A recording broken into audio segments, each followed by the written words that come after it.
Okay, so let me start welcoming the batch of students for the ACM Summer School and other people who are also attending this summer school. Good morning and welcome to all of you. It's indeed a great pleasure and privilege to be a part of this summer school organized by Professor Ramakrishna. And this part of the talk essentially is going to give you some background from the computer architecture perspective that a compiler writer needs to know, right? Many of you would have done a first level course in computer organization and would have covered where they would have covered most of these topics. But the idea of doing this is to make sure that we all use the same terminology and we all understand what we mean by that. That's the reason. So it's going to be fairly simple, and whatever you already know, I'm going to quickly go through them, just do a review so that we all understand what is in this. So this is the overview of this lecture, where we will talk about instruction set architecture, processor pipelines, and pipeline hazards. We will also very briefly introduce instruction level parallelism and processors which have instruction level parallelisms. Then we will talk a little bit more about memory hierarchy and what kind of optimizations would make sense in memory hierarchy, how memory behaves with regard to programs, what kind of optimizations would make sense in memory hierarchy. And then lastly, I will also try to introduce data parallelism and architectures for data parallelism. This is essentially where you try to exploit SIMD parallelism or vectorization and other related things.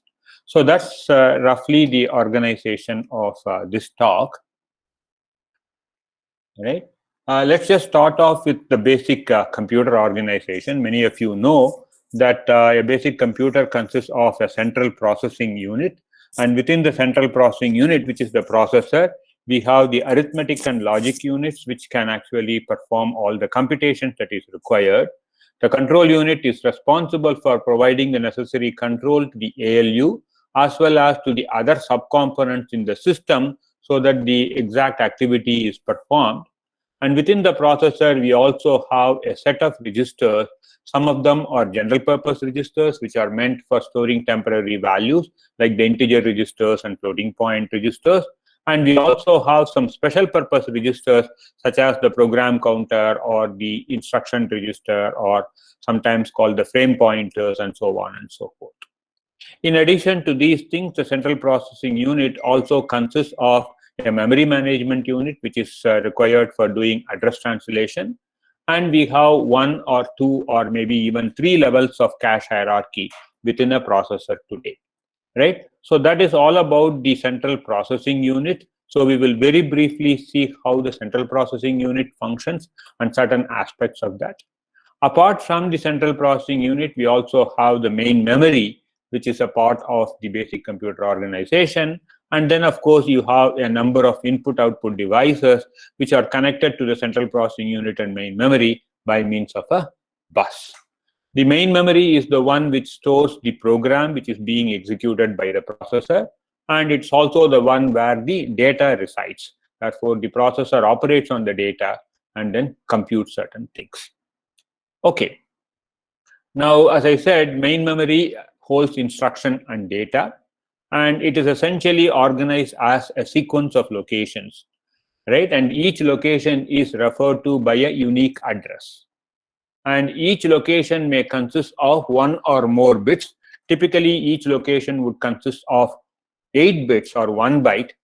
Then we call that memory as byte addressable. That means that each byte can be addressed individually using a separate address.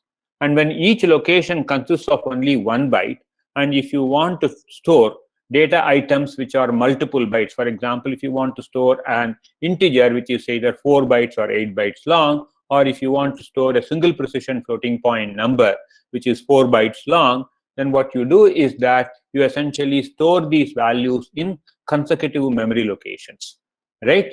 So larger data items such as 4-byte integer or 8-byte integers are stored in contiguous memory locations. Again, there are conventions called big endian and little endian, which essentially says whether the least significant byte of this larger data item, right, resides in a higher address or in a lower address. For For example, if you start off with an address 4C00, correct, in hexadecimal, then 4Z00, 01, 02, and 03 would hold a 4-byte integer. And if 4Z03 holds the least significant byte, then it is a big endian architecture. The other way around is a little endian architecture.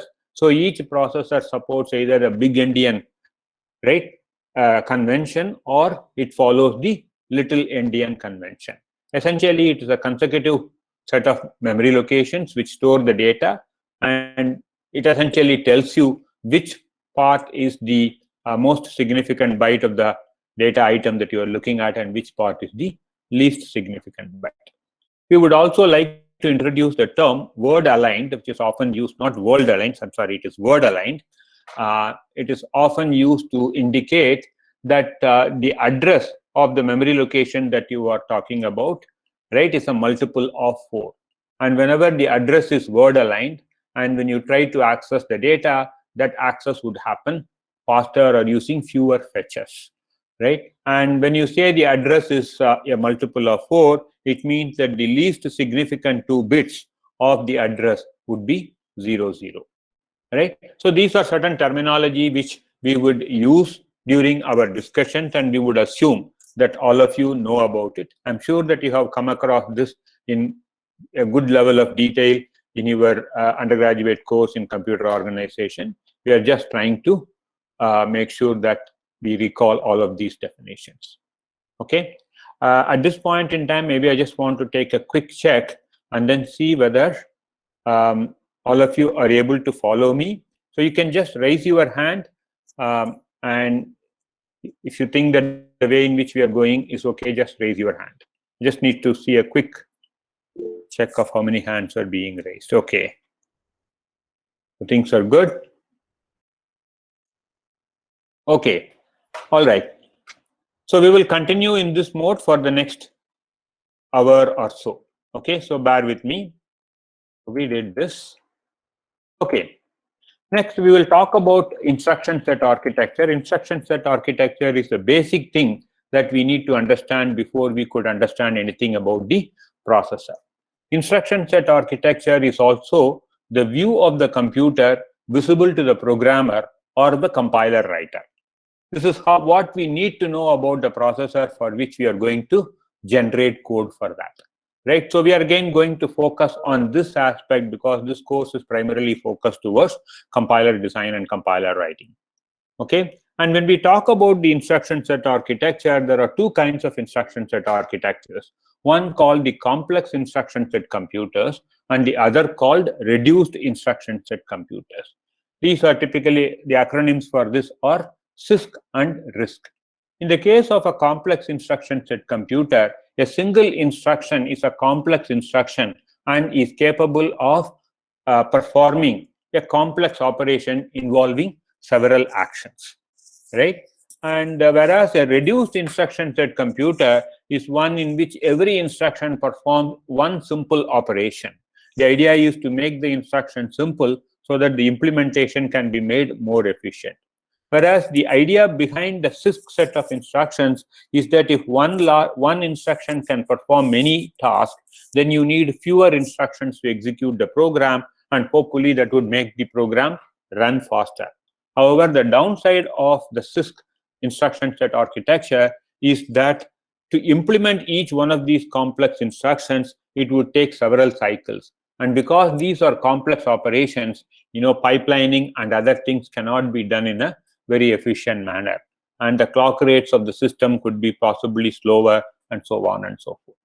We will not get into the argument or debate on whether the CISC is a better instruction set architecture or RISC is a better instruction set architecture. But as compiler designers, we should be able to generate code for either of these architectures. And the RISC architecture is actually more friendly to the compiler because each operation is simple and it is possible to generate efficient code using for the RISC architecture. So from a compiler perspective, we should be saying that RISC instruction set architecture is actually easier to generate the code for that. Okay, now what is actually an instruction set architecture? it is a description of the machine, right? As I mentioned, it is a description of the machine for the programmer or the compiler. So when we say instruction set architecture, typically you will think in terms of the x86 instruction set architecture, or if you're familiar with certain RISC machines, maybe the MIPS instruction set architecture, or if you're familiar with the modern RISC-V architecture, then you will talk about the RISC-V instruction set architectures and so on. And what this instruction set architecture essentially comprises of is the set of instructions that are available in the machine, because these are the instructions using which different operations are being performed.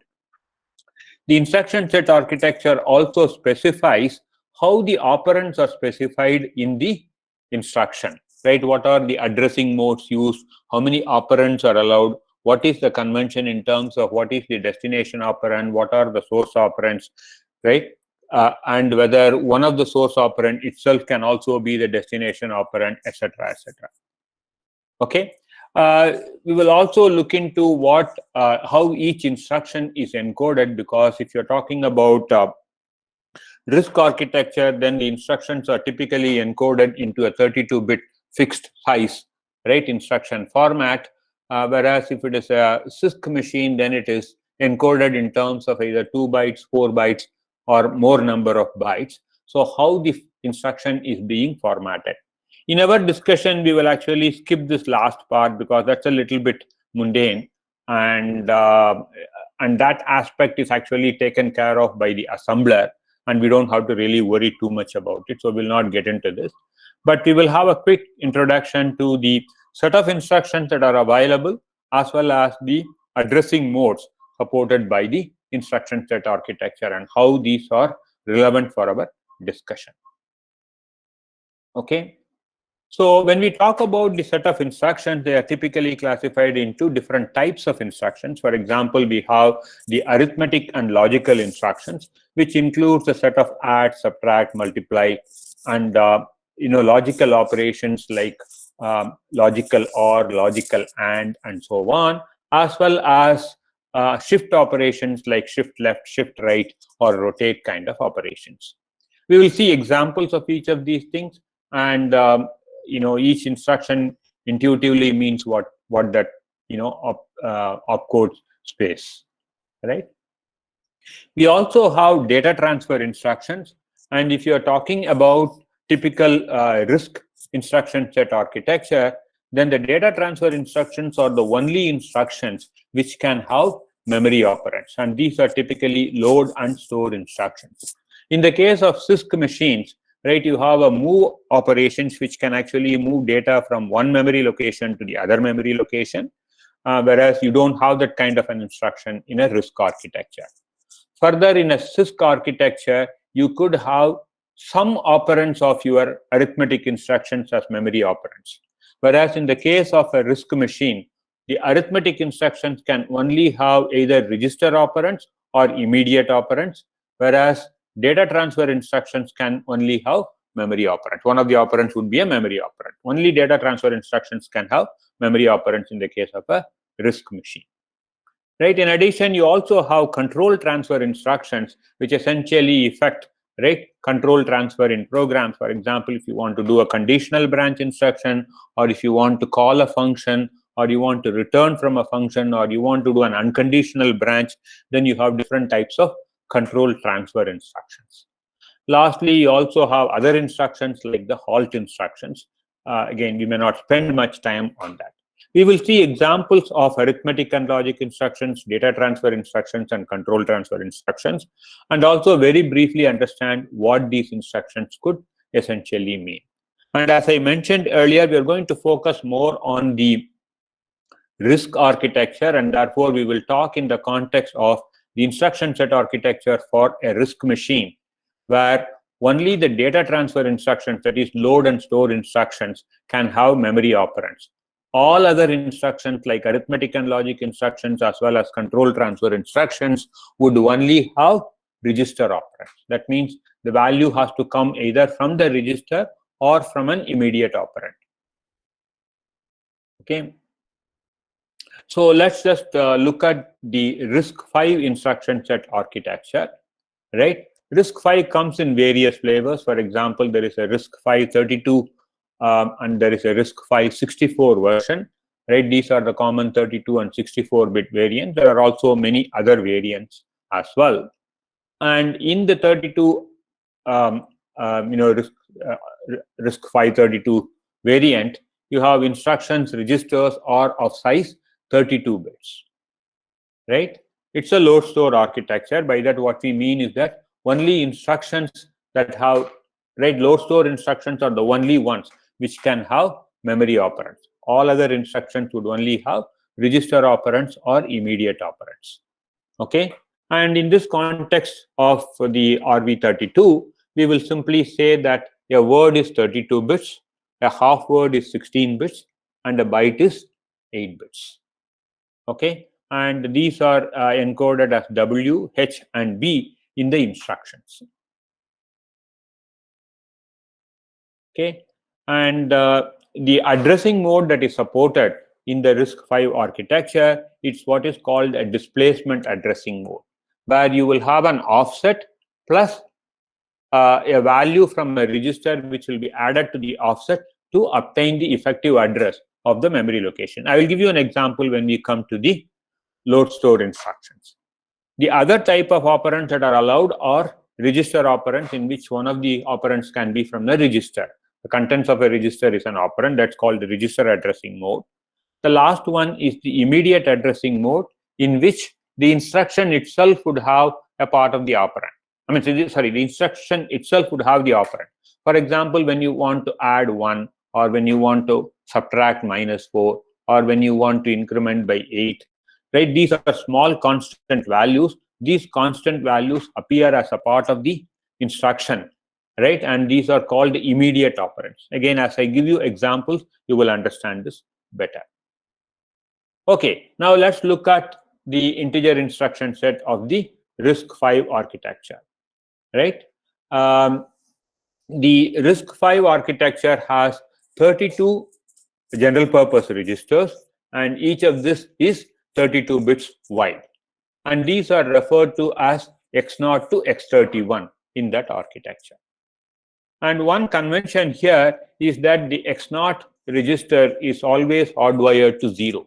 That means that you can't store any other value into X0, right? And whenever you want to do, whenever you want to have a operand with a value 0, you can use X0 as the register, right? This is being followed in many of the other RISC architectures as well, and that's something that we need to know, and we have to use that. So essentially, we have 31 registers which can actually store any value, and there is an X0 register which would only store the value 0. Okay, and as I mentioned earlier, it supports the following addressing modes: the immediate addressing mode, in which a small constant is a part of the instruction; the register direct addressing mode, in which the operand is in a register; and of course, you have the base displacement mode. I will explain this when we talk about the load store instruction. And lastly, the PC relative addressing mode is essentially used for branch instructions, where you specify the target location by means of an offset from the current program counter value. Again, this is not used for accessing operands. This is more for effecting control transfer. So in terms of accessing operands, you only have the immediate addressing mode, the register direct addressing mode, and the base displacement addressing mode, right? And arithmetic and logic instructions can have only immediate and register direct addressing modes. Okay, load and store instructions can have one of the operand which is specified using the base displacement mode, because one of the operands in a load store instruction can be a memory operand. Okay, so here are the examples. Let's start with the load store instruction, right? And for every instruction, you have again several variants depending on whether you want to load a byte or a half word, right, or a full word, whether you want to load the word as signed word or as an unsigned word. The U stands for the unsigned. Okay, so there are different variants for it. And of course, you can also load an immediate value, which is LUI. That is also possible. So all of this, right, can be specified by your instructions. So here is a typical example of a load instruction. Here I would like to load a word, right, from a memory location which is specified by, let me take the pen here and then underline it. So it's essentially going to load a word from the memory location which is pointed by the X3 register but with an offset 4. So X3 register has a memory address, but when you add the small offset 4 to it, right, X3 plus 4 would be the memory location, and the contents of that memory location is going to be loaded into the X2 register. So that is what is being indicated here. Take the contents of X3 register, add 4 to it, that gives you the memory location. And when you access that memory location, that contents is now moved into X2 register, which is essentially the semantics of the load instruction. Right? If it is a byte, then you will only load 1 byte. If it is a half word, you will only load 2 bytes, and so on and so forth. Right? The store instruction is the opposite of this, where you are trying to store the value which is in X2 register in a memory location which is offset by -8. Okay, that is offset here, right, from X4 register. So if you take X4 -8, that gives you the address of the memory location where the store is being performed. So this is what we mean by the displacement addressing mode, right? You can see that the base location is specified by a register and there is a offset. So this is what is called base plus offset. In this particular example, X4, the register X4 has the base value and -8 is the offset. In the other example, X3 is the base register and 4 is the offset. So typically you can have up to, see, you can have an offset which is represented by a 2's complement number, 16-bit 2's complement number. Okay, so it could be from -32K to +32K or something like that. All right, so that's about the load store instruction and the displacement addressing mode. Okay, now let's look at the arithmetic and logic instructions. So you have different arithmetic and logic instructions like add, subtract, okay, multiply, logical operations, shift operations, comparison operations, and so on and so forth. And these typically have 3 operands, right? 2 operands as source operands and 1 operand as destination operand. Here the convention that we are going to follow in the RISC-V instruction set architecture is that the first operand is the destination operand and the other 2 operands are the source operands. So here you are going to add X2 and X3 and put the value back into X1 register. So X2, contents of X2 and X3 are added and, right, that is being stored in X1 register. Right? Instead of this X3 operand, you could have an immediate constant. For example, instead of this, you could have a value like 4. Right? In which case, you will basically do X2 plus 4 and then put that value in, right? And then put that value into X1 register. Right? So the arithmetic and logic instructions can have either register operands or immediate constants. Right? I think here is an example of, okay, yeah, this is an example of an immediate constant expressed in hexadecimal, right? 0xF0. This is basically an 8-bit value, which is 11110000, right? And of course, you do a sign extension of this and then perform the logical OR operation. Okay.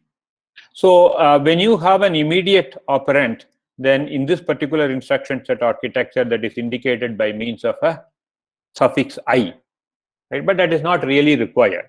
Some instruction set architecture may not have this additional suffix. Some may have, some may not have. Okay, I will not go into each one of these instructions and what they do, but you can actually see that their names really stand for what they are doing. For example, this is logical AND, this is logical XOR, and so on. This is shift left operation, shift right operation, and then this is rotate operations, and so on. Okay. You also have comparison instructions like set less than with immediate value, set less than in an unsigned comparison, and so on. Okay. The third set of instructions, or third type of instructions, or category of instructions, is the control transfer instructions. And in the control transfer instructions, you have examples of branch instruction, jump instructions, or jump and link register instruction, which is basically the function call instruction. Right? Again, these things modify the program counter. The program counter gets modified to the target location where you are expected to jump, or where the function resides where you are expected to do a function call. Okay, so that is all about the instruction set architecture and the addressing modes, right? I'm sure that all of you are familiar with many of these things. I just tried to put them together here so that our understanding, there is a common understanding for all of us. Okay, now before we move on to the architectural aspects, let's just look at what is the connection between all of these things, right? For example, let's say we talk about writing a GCD code in C. That code is going to look something like this.